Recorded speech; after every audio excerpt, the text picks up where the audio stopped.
How do you cope with being treated like you are crazy for following COVID safety guidelines, when others around you aren't doing the same?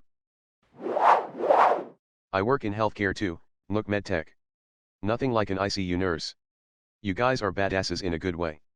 But I've still been wearing a N95 mask with face shield for 9 hours a day since February, while trying to make sure staff and patients mask up and stay 6 feet apart too, and vigilantly wipe everything down with purple wipes. My parents live in MI and traveled to TN, to visit family against my recommendation.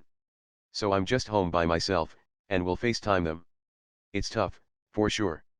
But, we all choose to live in a society, and this is what a society is supposed to do. When a catastrophic event occurs, we are supposed to do what is best to save the society. It's a sacrifice for the greater good. But, we are an Amazon nation who wants it, and wants it now. We live our whole lives as the individual, we worry about our school grades, our college acceptance, our job opportunity, our immediate family.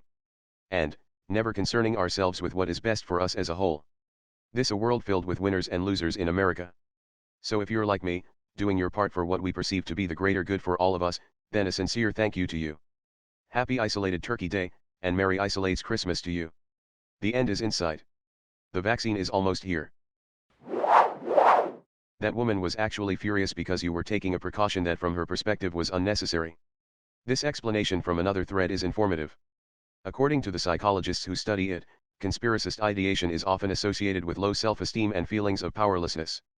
The conspiracist feels empowered by these beliefs because he becomes part of an elite who know the truth, what they don't want you to know.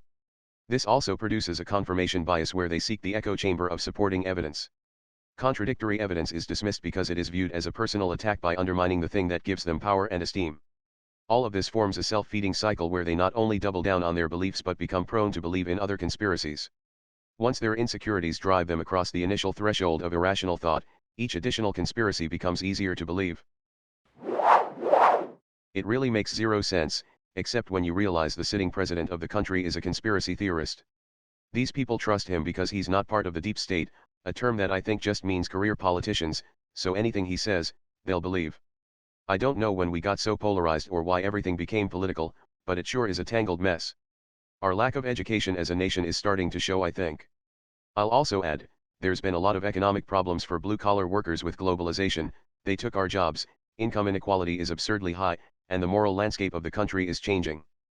People who were formerly served by or bought into a great America are feeling the effects of poor management. From all sides. So to put it simply, there's a distrust in the system, or at least the people who've been running it for the last few decades. They see Trump as the outsider with some sense, so they trust him more than scientists, cause doctors are all hacks anyway, you know. Okay, I'm done.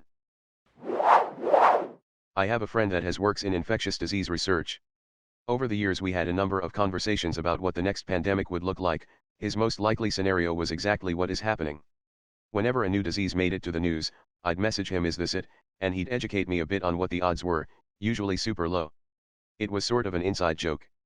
I sent my usual message about corona in late January, initial reply was that it would be avian flu bad, but not the big one. Early in February, I wake up to a message saying this is it. Even then I was somewhat in denial, but still did some light doomsday prepping. I usually only have supplies at home for 2 to 3 days, long before the big wave of panic buyers hit stores. Ended up not needing the food, but the extra toilet paper really came in handy. So I guess I have that guy to thank for being able to wipe my ass through this. I will tell her exactly this, thank you sparkling heart. Edit, you guys asked for an update, I finally got a hold of her, she's staying at my sister's to watch her cat while they're out of town for the holidays. They own property in the woods, the only other living creatures they will see besides wildlife are the free-range cows from the ranch down the way, and they're in a dead zone so she has problems getting connected enough for a call sometimes. I told her many of the things you guys had suggested and mostly there was lots of crying. She thought I was mad at her, she's got a lot of anxiety and inner demons, so I was sending her silly videos and photos of my son all weekend. She loved them and just wanted to say over and over how much she missed us. We had a video chat and she got to play with my son for a little bit before bedtime. There's an Amazon Echo Show sale going on right now, we're going to try to scrape together enough to get one for my son and one for her so they can see each other easily more often.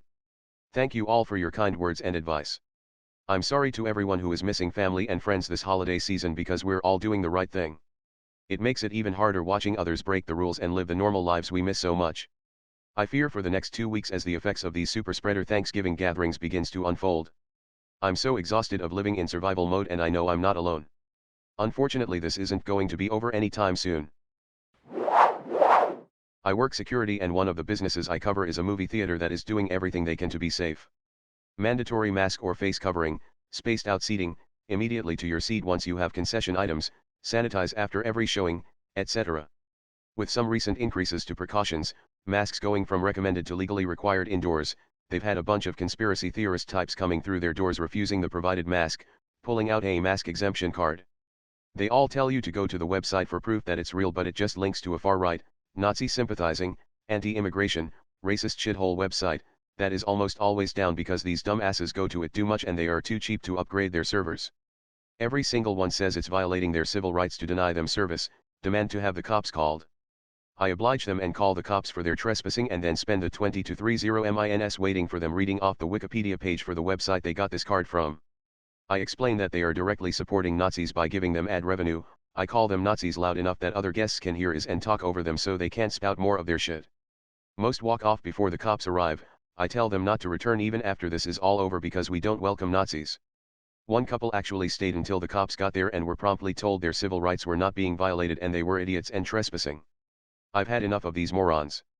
If they don't want to wear a mask outside, whatever, they're right for now. But come into a business and they aren't going to get their way, they are just going to be banned because they are a much bigger threat than any shoplifter. Can I give you an awesome tip as a glasses wearer? Snowmobiling, dirt biking, skiing, combat deployments, etc., with glasses, especially with full face protection which fogs up your glasses even quicker / worse, is a bitch until you learn how to treat your glasses. Murphy's oil soap, the thick shit in the bottle you add to a bucket of water, not the spray crap. A little dab on your finger, rub your finger and thumb together, then rub it all over your lenses. Don't rinse them under water, just wipe them completely clean afterwards with a microfiber cloth. You literally will not get fogged up glasses for hours and hours. If you can't get your grubby little fingers on some Murphy's oil soap, just use dish soap. Does not work as well, but it works, and do exactly the same thing. Small bit on finger, rub it all over both sides of the lenses, then wipe it off, dry, completely, so you don't see it at all, and you're mint. 30 years of driving and not a scratch here, apart from parking damage caused by others. My instructor taught me to drive defensively and, this saved me numerous times and saved my ass from dying once. Look ahead and back. Not just 2 or 3 cars ahead but look ahead as far as you can to form an idea of what traffic there will be up ahead. Check your rear view mirror often too. Saved and saves me from getting involved in accidents as for example people not paying attention up ahead are easy to spot and avoid. The rear view mirror thing saved me from being crushed by a truck, lorry, big truck, at the end of a traffic jam. Was able to get on the hard shoulder right in time. Others weren't so lucky that day, sad face, the sound of crumpling cars still haunts me. I used to try and talk to them, but they didn't logic themselves into their mindset and I can't logic them out of it, so whatever.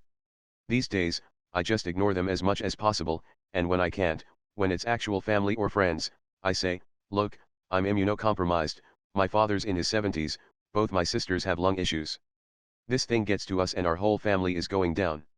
Sure, there's a 99% survivability rate, but 1% starts looking like a big fucking number when that shit hits your family fan. Does the mask work? I'm not going to argue with you. If there's even a chance I could save a life by wearing the mask and the only thing I risk is looking like a fool, I'll wear the fucking mask. I'll wear a rainbow clown afro and a honking nose on each nipple if that helps. I'll survive looking like a fool. People are dying from COVID. Oh, I'm living in fear? I wear oven mitts when I bake, I don't fear the fucking oven. I'm taking a reasonable precaution against foreseeable harm. If they're still in it with me after that, it's usually because blah blah blah God's will, and there's nothing I can do about that except say they're free to put their faith in prayer and I'm free to put mine in a mask. I get the you're a sheep counter argument a lot.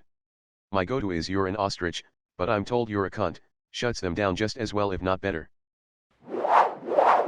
I'm feeling some sort of mix of everyone around me is stupid, I wish I could do fun family things like everyone else is, and I must be losing my goddamn mind.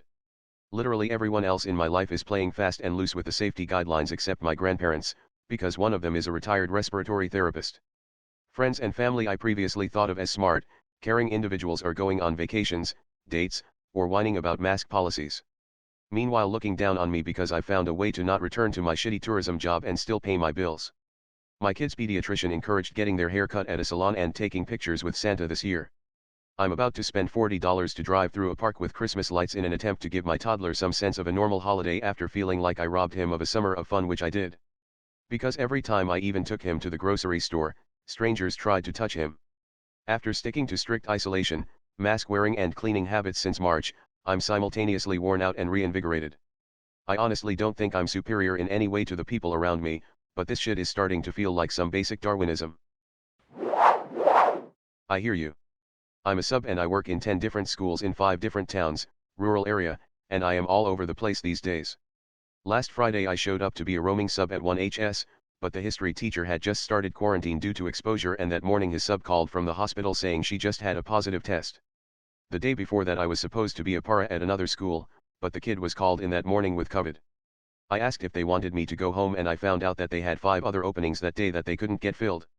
I've subbed for the same science teacher a half dozen times now because he is on his 3rd round of quarantine. The schools are not doing okay. Our Thanksgiving was only going to be 6 people this year, but now it's down to 5 because I'm not going either. I have a nasty cold, got tested, it's just a teacher virus, not corona, and am just thanking my lucky stars that I got it during the holiday week and I won't have to miss class. They honestly can't afford to have any more teachers out sick, even with the students doing alternate days. I don't know. It's hard. I feel helpless a lot.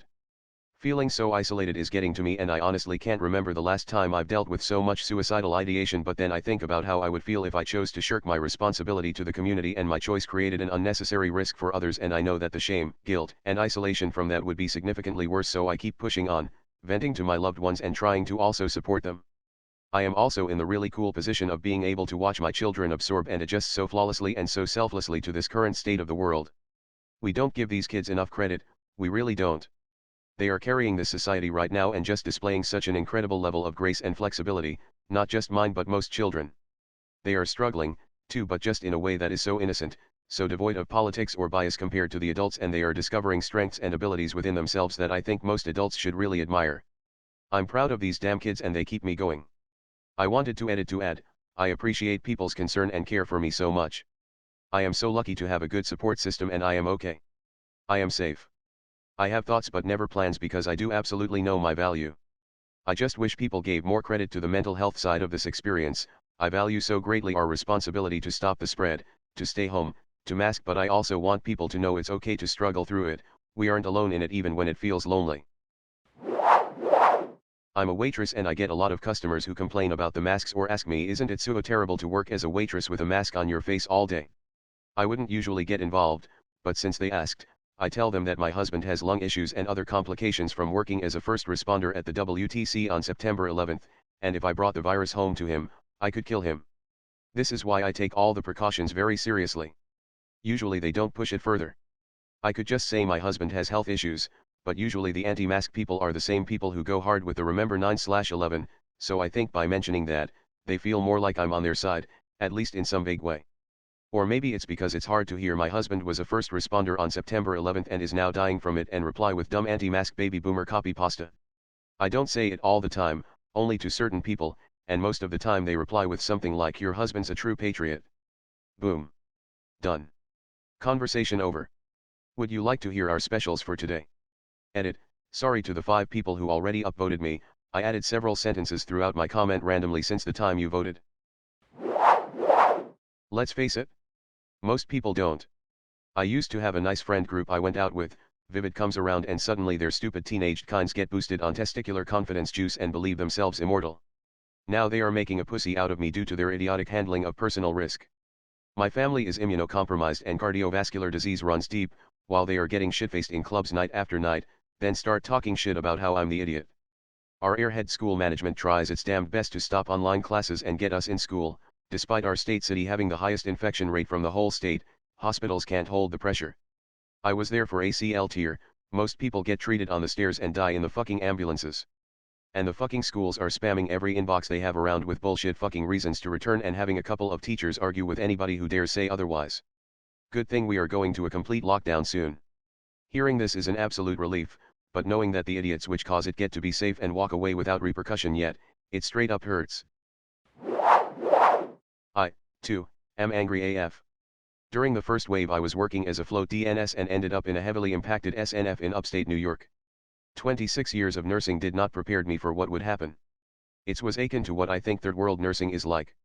70% of the residents were infected, double-digit deaths and hospitalized staff members. I left that position because I had decided when I hit it big as a DNS, I would never ask someone to do what I was unwilling to do myself, and I just didn't want to do it anymore. My non-nursing friends and my husband's family think that I have PTSD, which I might, but I am sorry, I am not going out for margaritas or coming to anyone's house for any reason, and no, you can't come to mine. I go on absolutely essential errands and never directly after work. I don't know how being cautious, okay, fine, extremely cautious, during a fucking pandemic turned into being a sheep or living a fearful life. I am not afraid of getting COVID, I just don't want to, and more importantly I don't want to spread it to anyone else. Laying in bed with someone, while you are dressed in full PPE while they are taking their last breaths on FaceTime with their husband of 54 years sobbing sucks harder than you can imagine. Why would you not want to wear a mask? How did this become political? Fuck all y'all for just not being a good human. Man, I feel like I've had it good. The only person I've seen go off the rails about this thing is an actor. Holy crap, he's just totally lost it. My friends have been amazing. We all take it seriously. You feel sick, we don't meet up. We still had our own little parties, but because we stuck to that one group, in a group of 6, we did good and managed to not get sick. We watch the virus levels, follow the rules and don't do stupid things. Since March, when COVID hit the group, none of us have been sick luckily. We've had one scare a month back, my housemate's supervisor got it, but he was fine, no virus luckily. We all quarantined until he got his results, including my other friends as I had been around them, but it was just a precaution. I just don't get the people, living their regular lives with this virus around. I got swine flu when I was at uni and I was so sick that my lungs never fully recovered. I got sick in December with something COVID-like and it hit me so badly that I was still recovering in March when we went into lockdown again. I went from training 4 nights a week to barely being able to do one. As soon as the weather changed I had to get a strong steroid inhaler. That's how bad my breathing has been since being sick. I was having asthma attacks just going outside, walking upstairs was hard. The difference is astounding. I crashed one night and didn't take it, woke up the next day with that lovely low-level headache I haven't been able to shake and struggling to breathe again. Took my inhaler and the headache went away and I was back to my normal self again. Even my boyfriend says I'm more energetic and more like myself again. I hadn't realized how bad it was, I really couldn't do anything active beforehand. Coping was relatively easy because I felt safe. But now I've been exposed twice because I'm forced to go into the office once a week and my daughter's teacher at school, who wears a mask improperly half the time, just tested positive. After all this my co-workers are talking about how they might cancel Thanksgiving. I'm not even mad. Honestly my feelings are just hurt. I want to cry thinking about not seeing my family at Thanksgiving and Christmas. But I'm doing everything I can not to get sick. And yet it's not enough. Because I'm forced to be around others who don't care. I'm growing more depressed and anxious every day. I feel like I'm spiraling downward and starting to feel hopeless, empty, and suicidal. I don't understand why people can't take it seriously. I read comments on Reddit that accuse anyone who says they're legitimately locking down of lying. I don't know if it just makes them feel less guilty to think everyone is out there partying. But I'm trying my absolute best and I can't even control my own health at this point. I'm at the mercy of selfish people. There is a point where you just have to put down the phone and stop worrying about contacting anyone that wants to fight you. You know why you need to follow guidelines, telling anyone else is just wasting your energy you could put towards learning something new. I have had a shit ton of therapy through this because, P.S. some providers have free mental health due to COVID, my family is staunchly Trump and I'm the only one that isn't and believe COVID is real, been tested twice, high risk history. Anyone seeing this I want to share 2 things. They are literally refusing reality because their entire life is a house of cards. If they question Trump or the truth of the virus their entire belief system crashes and they have to face everything. Some people can't hack it. Journaling is helping a ton. Stop screaming at the well. You need something they don't have and will never be able to provide you. That well is empty. I kept trying to knock sense into them, to show them facts, to explain why safe is better than doing nothing, and all of these attempts just made me more insane, more depressed, and fought with them more. Try to find new wells in friends. I call my BFF now instead of my mom and the friendships I've rekindled by keeping that wall up are a huge bonus. You got this. Stay strong. Anyone ignoring the idea of COVID are actually gaslighting the ones that know it's true. That's why it feels extra crazy.